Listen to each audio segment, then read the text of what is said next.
And now Toby Reed with a word to something that is really a matter of life and death. And that is, Toby, a blowout, Walter. Yes, ladies and gentlemen, a blowout in one of the tires on your automobile. Did you ever stop to think that if you're driving at today's top speed of 35 miles an hour and a blowout swerves your car into an oncoming truck, which travels at the same speed, the resulting crash has a force of 70 miles an hour?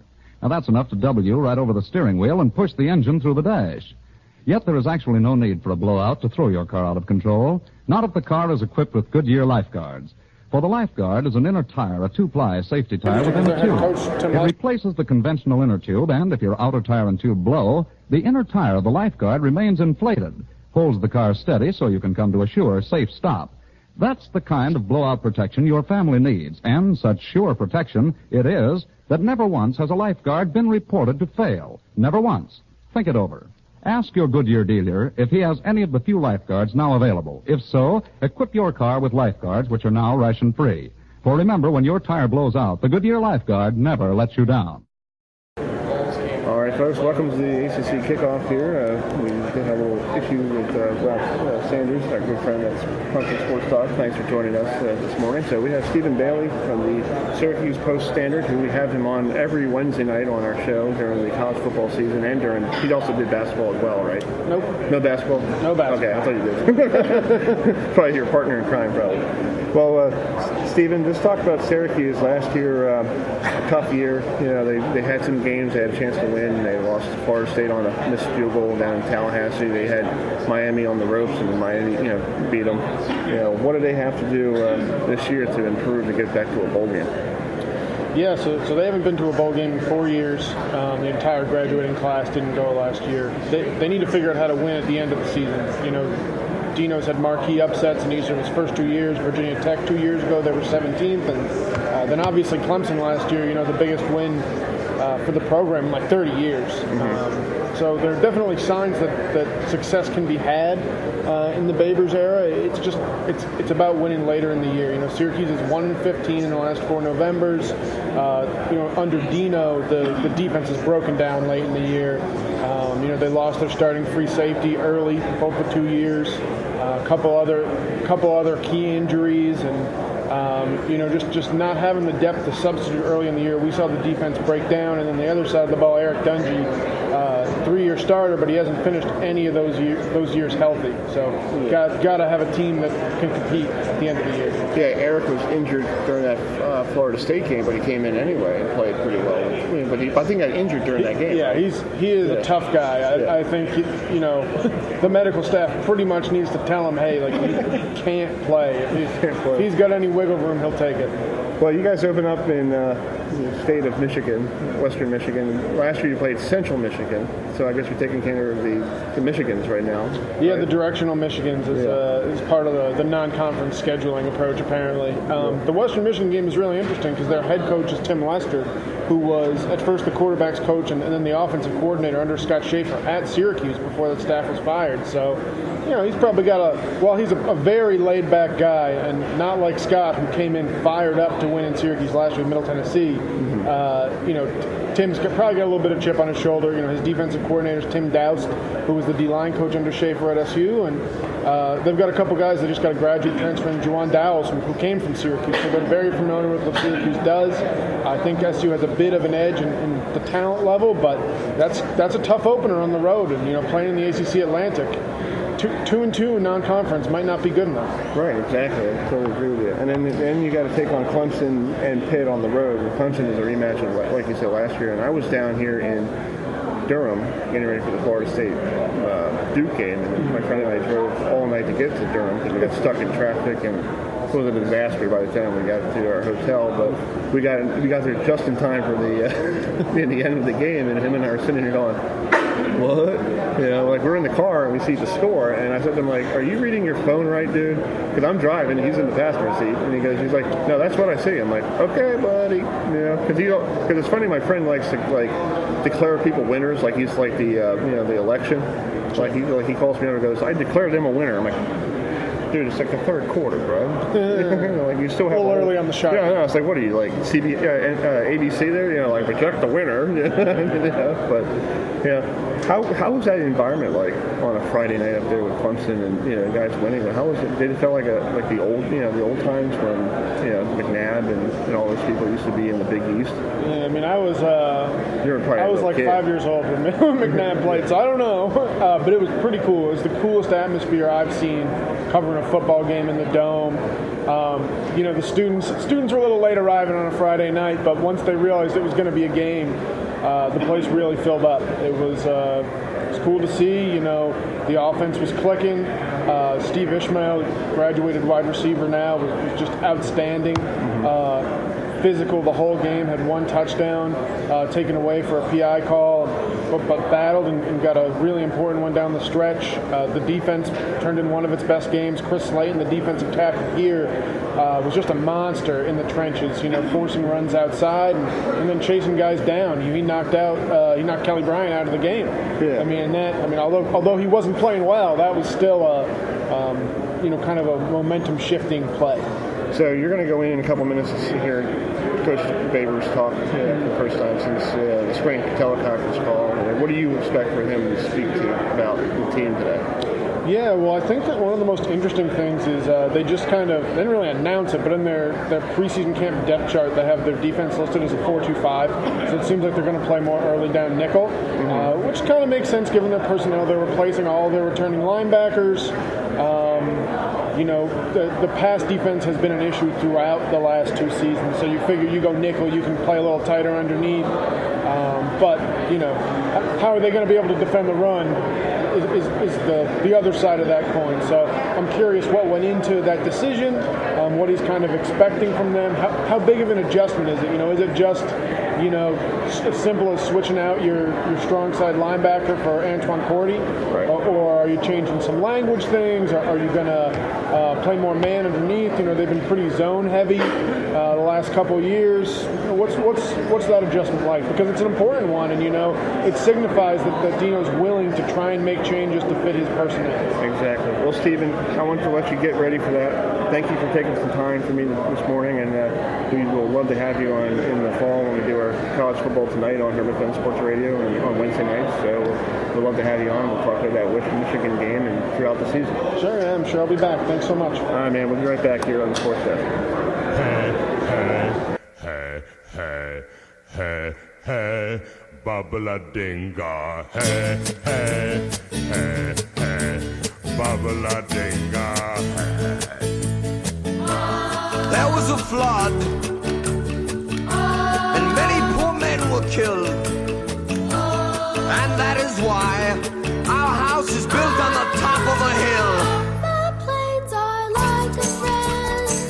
Why can't we live on them?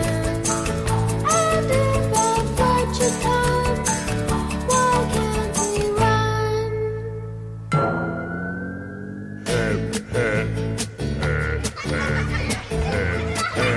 I am the lion, bellowing out in the night. We had a cow. I left it alone to graze and walked to the stream, and when I returned, it was stolen away. But now the cow is gone. All right, folks, thanks for tuning us in here on Sports Radio, here on Sneaker.com. We're live from the ACC Kickoff, day number 2. Thanks for joining us yesterday, and hopefully you can stay with us throughout the day. We'll be on the air until 4 o'clock, and we'll have 2 special shows here. And then we'll be back next Tuesday, hopefully, from, we'll see what our schedules are. We might be down at the CAA football media day, if I can. But we'll be back with the Sports Desk Summer Edition, Episode 3, coming to you in the middle of August. Coming up, middle of August, around August 15th. That's the interviews we've been doing here for last month. And then we'll get ourselves ready for college football tonight. The season premiere will be August 29th. That Wednesday night right here on Sports Radio at 7:30. So we're going to take a break here. We're going to wait for Gene Kickoff, who is the voice of my Florida State Seminoles. We got to have the Seminoles here on the station. If we don't have the Seminoles here on the station, this guy right here will be really upset. But anyway, we'll talk to him about Coach Taggart, who I had a privilege to meet this morning in the breakfast line down in the Western here. It's really nice to know him. And then around 11 o'clock, we'll have Ken Sakura, who writes for the Atlanta Constitution.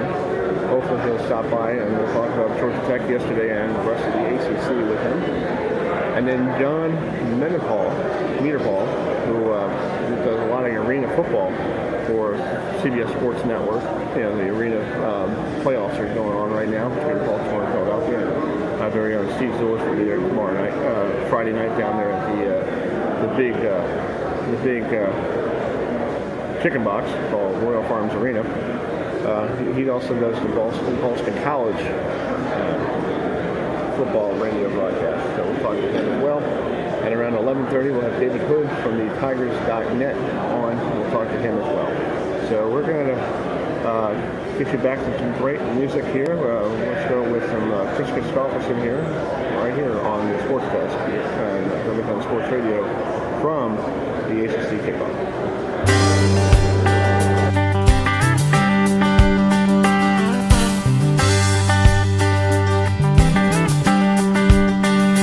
See him wasted on the sidewalk in his jacket and his jeans, wearing yesterday's misfortunes like a smile. Once he had a future full of money, love, and dreams, which he spent like they was going out of style.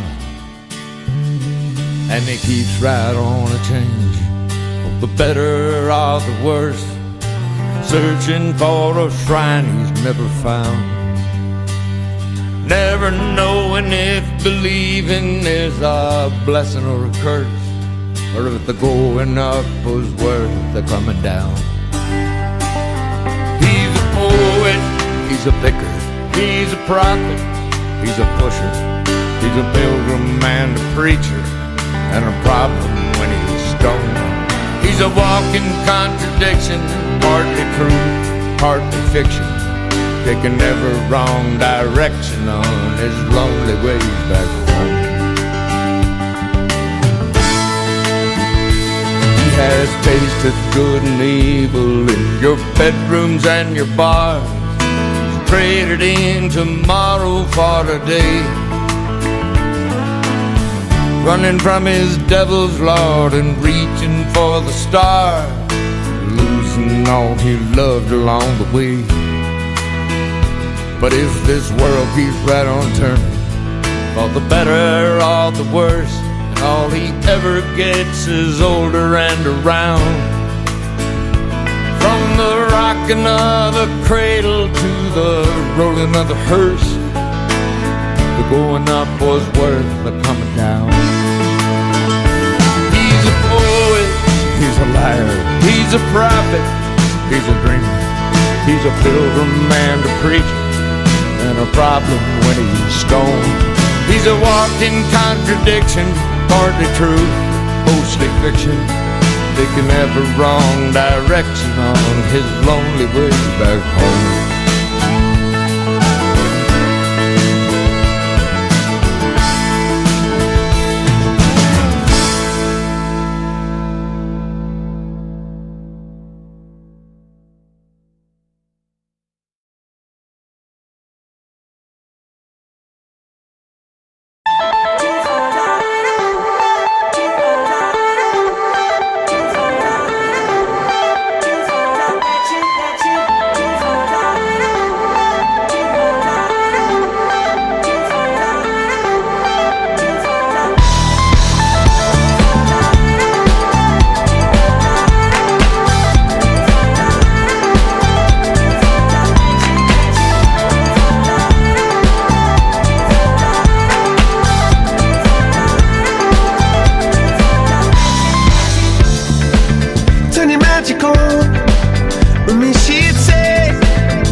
like I'm alive again.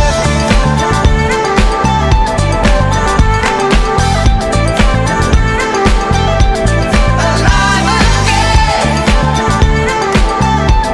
Oh, you make me feel like I'm alive again. Said I can't go on, not in this way. I'm a dream that died by light of day. Gonna hold up half the sky and say, only I own me. And I feel my heart beating. I feel my heart underneath my skin. Oh, I can feel my heart beating. 'Cause you make me feel like I'm alive again.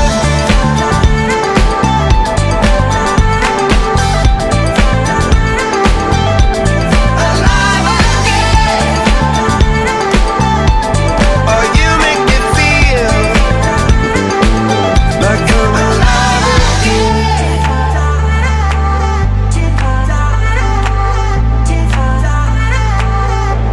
Little break here. We're going to go through some interview and we're going to do this on the fly because we can with our station. So stick around. We'll be right back on the breakout. We'll be right back here on Hamilton Sports Radio.